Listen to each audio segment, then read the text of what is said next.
Buen día, amigos de Perú 21. Estamos acá con una invitada muy especial, la congresista Adriana Tudela. Buen día, congresista, ¿cómo le va? Buenos días, Carlos. Gracias por la invitación. A usted, gracias por su tiempo. Bueno, empecemos con una crítica o autocrítica. El tema del magisterio, ¿no? Ha preocupado mucho la votación. Sí, por supuesto. No sé si autocrítica, porque mi voto fue en contra de esta norma que Claro. pretende reponer en la carrera magisterial a personas que no han aprobado el examen de la carrera magisterial, lo cual considero que es inaceptable y es un paso más hacia el desbaratamiento de la reforma magisterial que se implementó durante el gobierno de Alan García. Y creo que es lamentable que la educación pública y que el magisterio sea considerado por algunos como una agencia de empleos. Así es. Y bueno, reiterar, sí, sabíamos que no había votado en contra y bueno que lo sepan ahora los lectores y los televidentes. Otro tema que preocupa mucho, y bueno, usted tiene una postura interesante, es que los organismos electorales no pueden estar al margen de este sistema de pesos y contrapesos, ¿no? Uh -huh. Sí, efectivamente, el día de ayer se aprobó en la Comisión de Constitución un dictamen que, digamos, incluye a las cabezas de los entes electorales, OMPE, JNE y RENIEC, dentro de aquellas altas autoridades que tienen el privilegio del antejuicio y también el juicio político. Y sí quisiera acá precisar que digamos, no pueden existir autoridades que sean ajenas al sistema de pesos y contrapesos que existe en toda democracia. Y, y, creo que también es importante señalar que la separación de poderes se hace efectiva en la medida en que existen estos pesos y contrapesos. Entonces, no existe ninguna razón, ningún fundamento para excluir de este sistema de pesos y contrapesos a los organismos electorales, porque en una democracia, en última instancia, todos, de alguna manera u otra, tienen que responder al voto ciudadano.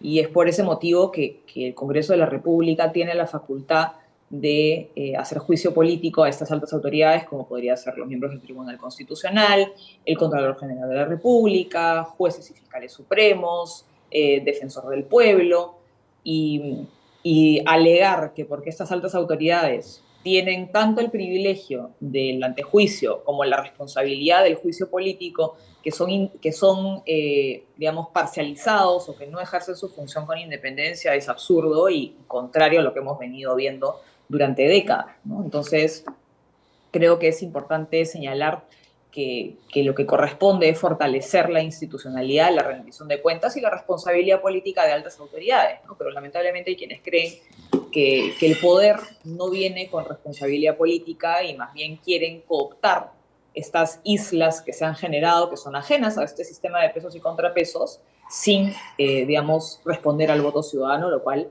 es gravísimo.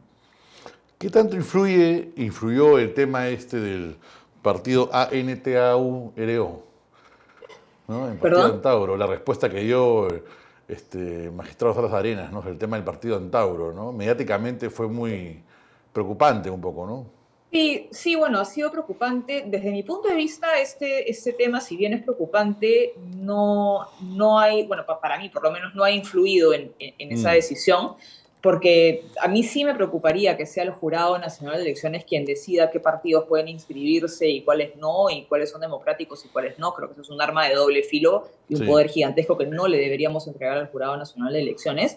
Pero así esta es. discusión en torno a que los organismos electorales, a las cabezas de los organismos electorales, estaban por algún motivo que nadie llegaba a comprender al 100% excluidos del antejuicio y juicio político en la Constitución. Es una discusión de larga data digamos, hay diversos pronunciamientos, incluso del Tribunal Constitucional, señalando que esa situación, digamos, no podía continuar siendo así. Claro, como usted bien dice, es un punto interesante. Eh, el hecho de excluir o no por temas de fondo o de concepción democrática puede ser un arma de doble filo, ¿no? Ahora, por Por temas de... supuesto, Sí, es entregarle sí, a la cabeza del Jurado Nacional de Elecciones, que nuevamente es un poder, digamos, no electo, claro, el poder de decidir qué es democrático y qué no, y qué partidos pueden participar y qué no. claro, Entonces, a mí me parece es un poder demasiado grande que no debería recaer claro. en las manos del Jurado Nacional de Elecciones. Ahora, formalmente sí hay como una especie veto velado, es decir, ahí hemos visto políticos que por no declarar un carro en el 78, ¿no? Terminan fuera y al final, Por es decir, supuesto, y nuevamente, digamos, es ese tipo de inconsistencias y de doble estándar que suele aplicar constantemente el jurado respecto a algunos partidos políticos y algunos candidatos, siendo más severos con unos que con otros, digamos, sí aboga a favor de la necesidad de que exista algún tipo de responsabilidad política por parte de estas altas autoridades, cosa que al día de hoy no hay, ¿no? Entonces, yo creo que al ser estos altos cargos, digamos, cargos que tienen una gran responsabilidad política, esa responsabilidad política tiene que hacerse efectiva a través del control político por parte del Congreso de la República. Y nuevamente, la responsabilidad del cargo tiene privilegios, sí, como el antejuicio, pero también ujú, tiene que venir con un control político que es el juicio político. No puedes tener el privilegio y no tener la responsabilidad, y claro. el hecho de que el Jurado Nacional de Elecciones abogue a favor de solo tener privilegios, más no la responsabilidad, creo que habla mucho respecto a la consistencia de su postura. Claro que sí. Sería bueno desarrollar un poco este proyecto de ley para destrabar obras públicas paralizadas. ¿Cómo lo podemos Uh -huh. entender a simple vista? Esto que usted propone. Bueno, creo que para nadie es ninguna sorpresa que las obras públicas y la capacidad de gestión de obras públicas y de contratación por parte del Estado es bastante deficiente. Tenemos más de 2.000 obras públicas que están paralizadas y, digamos, parte del motivo por el cual esto así no lo es todo, no hay otros motivos que influyen, es que tenemos una ley de contrataciones que no genera los incentivos adecuados para que las obras públicas se ejecuten de la mejor manera y que se hagan de manera rápida, sin paralizaciones, ¿no? Entonces, yo he presentado un proyecto de ley que busca modificar algunos aspectos de la ley de contrataciones. Hay otros proyectos de ley que se han presentado en paralelo y ya se Ujú, está llevando a cabo un dictamen, digamos, un predictamen conjunto de la Comisión de Descentralización con ujú. la Comisión de Economía para modificar la ley de contrataciones y hacerla más ágil, hacerla más moderna y también evitar que el dinero del contribuyente termine, digamos, despilfarrado o hundido en obras públicas que terminan siendo paralizadas y nunca se llegan a concretizar. Y parte del problema por el cual esto sucede es que los expedientes técnicos, por lo general, suelen ser de muy baja calidad. Ujú. Entonces, una de las modificaciones que contempla el proyecto de ley que he presentado es obligar a las entidades públicas que ejecutan presupuesto y que ejecutan proyectos de contratación a, digamos, invertir más recursos en generar mejores expedientes de mejor calidad.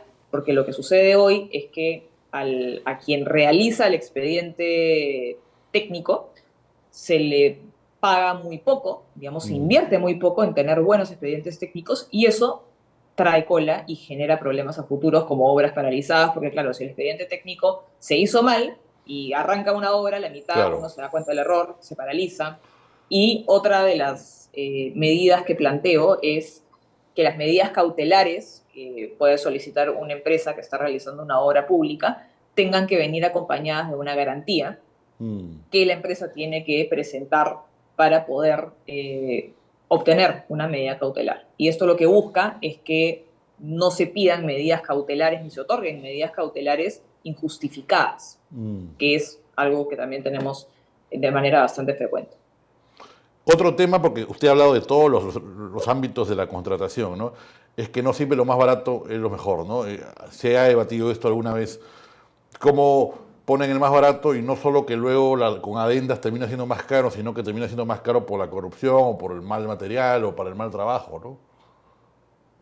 Sí, y eso se debe en parte digamos, a la ley de contrataciones, pero si bien, digamos, no hay una obligación legal expresa para los funcionarios públicos de elegir siempre lo más barato, el funcionario público no tiene los incentivos o los mejores incentivos para de repente optar por una opción que es la mejor, la que necesitamos, pero de repente es un poco más cara, también por miedo a las responsabilidades que pueda conllevar esa decisión. Entonces, tenemos funcionarios públicos que siempre se van por la opción más barata por miedo, porque es lo más seguro y por prevenir futuras acusaciones de corrupción, de favorecimiento indebido, entre otras, y creo que eso se debe también a un problema que creo que nunca ha estado más vigente en nuestra política, que es la judicialización de la política y digamos, esta excesiva persecución penal que hay de cualquier tipo de decisión que se tome desde el sector público. Eso termina, en el fondo, desincentivando que los funcionarios públicos tengan cierto nivel de discrecionalidad para poder tomar las mejores decisiones, ¿no?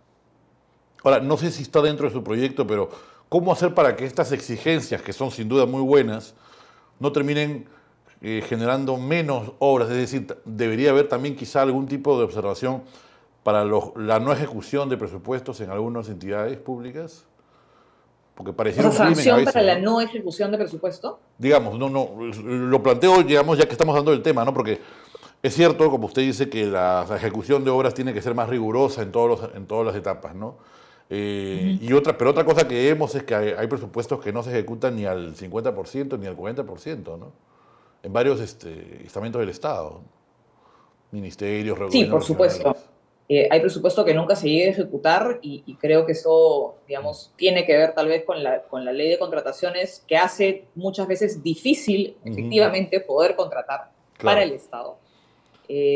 Pero creo que también se debe muchas veces a falta de capacidad de gestión por claro, parte de los gobiernos regionales y los gobiernos locales, ¿no? Y eso lamentablemente no es algo que vayamos a solucionar a través de una ley o a través de una norma, sino claro. que creo yo que el proceso de descentralización del Perú, luego de 20 años de estar funcionando, evidentemente no ha dado los resultados esperados y creo que debemos entrar a un proceso de reforma.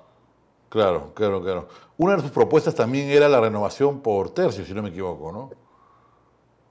Sí, ese ha sido uno de los proyectos que formó parte del paquete de reformas políticas que presenté a inicio de este periodo legislativo. Eh, Luego de aprobada la bicameralidad, estos proyectos son absolutamente necesarios como reformas que son complementarias a la bicameralidad, porque si bien la bicameralidad es una reforma muy positiva que va a permitir eh, un mejor funcionamiento del poder legislativo y genera además un mecanismo de contrapesos dentro del propio Parlamento, que yo creo siempre es muy positivo. Por sí sola la bicameralidad no va a solucionar todos los problemas que tenemos, ¿no? Entonces, por eso es que es tan Mm, importante, creo yo, que se debata y se incorpore a través de la ley orgánica digamos, que va a desarrollar la bicameralidad, la renovación de las cámaras por tercios o por mitades, ¿no? Yo particularmente considero que la Cámara de Diputados tiene que ser renovada por mitades por dos ujú. motivos, porque le da al ciudadano una herramienta de evaluación doble, es decir, le permite al ciudadano evaluar el trabajo que están haciendo las fuerzas políticas que componen el Congreso, premiando a las que lo están haciendo bien, Ujú. digamos, dándoles mayor representación, o castigando a aquellas que lo están haciendo mal, quitándoles representación a mitad de un quinquenio. Y por otro lado, le permite también al ciudadano evaluar el trabajo que hace el gobierno, el ejecutivo. Porque si el ejecutivo está haciendo un buen trabajo, el ciudadano a mitad de un periodo, a mitad de un quinquenio, va a premiar ese buen trabajo, probablemente con una mayoría parlamentaria o con una mayoría que le permita a ese gobierno aprobar las políticas que viene implementando.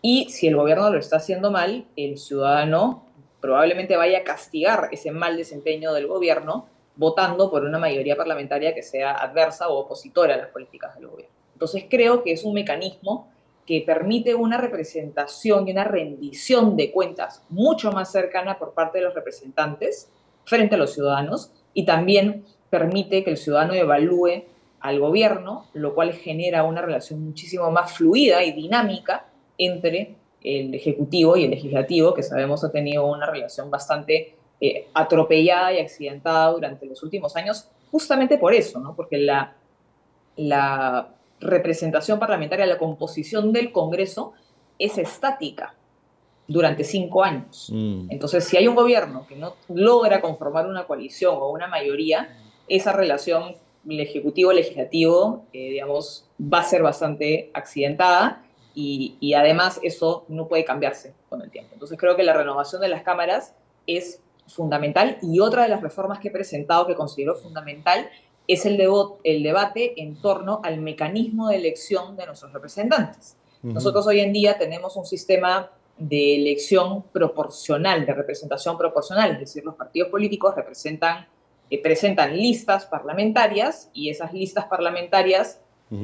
digamos, ganan representación en el Congreso en función a el voto obtenido por cada una de estas listas. Es decir, hay una representación proporcional y hay este efecto arrastre también. Y yo he presentado un proyecto para que el Congreso sea elegido a través de un sistema de representación uninominal, lo cual quiere decir que las circunscripciones electorales, los distritos electorales, tienen que ser más pequeños para que cada uno de estos tenga a un representante frente al Congreso, creando una relación de representación directa entre representantes y representados, ¿no? Entonces creo que esa es otra reforma que definitivamente tiene que ser debatida para poder ver cómo es que vamos a elegir a la Cámara de Diputados y cómo es que vamos a elegir al Senado, ¿no? Entonces, un ejemplo es Lima. Lima es una sola circunscripción que tiene más de 8 millones de electores y tiene 33 sitios en el Congreso. Entonces, creo que algo que definitivamente vamos a tener que hacer es partir a Lima en circunscripciones, en Ujú. pedazos más chicos, cada uno de los cuales va a tener que tener su propia representación, ¿no? Entonces la renovación va a incluiría también, digamos, al Senado, a senadores, de ser el caso. Sí, yo considero que ambas cámaras tienen que ser sujetas a una renovación parcial. Ujú. Tenemos una pequeña complicación, que es que el periodo presidencial dura 5 años en el Perú, y eso definitivamente, digamos, complica un poco, en el caso del Senado, cómo exactamente es que se llevaría a cabo una renovación, Bueno, ya no dura pero tanto, creo cinco. que tenemos que evaluar, digamos, alguna fórmula, que de repente la elección del Senado no necesariamente coincida con la presidencial, pero sí creo que estos dos puntos, que son cada cuánto vamos a elegir a ambas cámaras y cómo, bajo qué mecanismo vamos a elegir a ambas cámaras, son fundamentales para poder eh, poner en marcha la bicameralidad en el 2026. Me imagino que no lo va a adelantar, pero ¿te interesaría ser senadora? Yo, en principio, preferiría la Cámara de Diputados porque creo que es una Cámara mucho más política, Mm, donde hay tal vez más acción claro, políticamente hablando, donde uno presenta propuestas y hay más cercanía con el ciudadano, pero la verdad es que no, yo no descarto al 100% ninguna de las dos alternativas. claro. Para ir cerrando, no sé si ya tiene su voto reflexionado, imagino que sí, el tema de las posibles censuras, las posibles eh, de los ministros que están en cuestión, ¿no? Tanto cultura como... Sí, a ver, la verdad es que ese tipo de votaciones las solemos discutir a nivel de bancada y es una discusión que aún no hemos tenido y que recién vamos a tener mañana. Ujú. En principio, mi posición personal no es a favor de censurar al ministro de Energía y Minas. Creo que el motivo, la motivación de esta moción de censura no me parece consistente ni válido. Y en el caso de cultura, tampoco considero que el motivo por el cual se está presentando la censura sea suficiente, ¿no? Sí, sí, un minuto.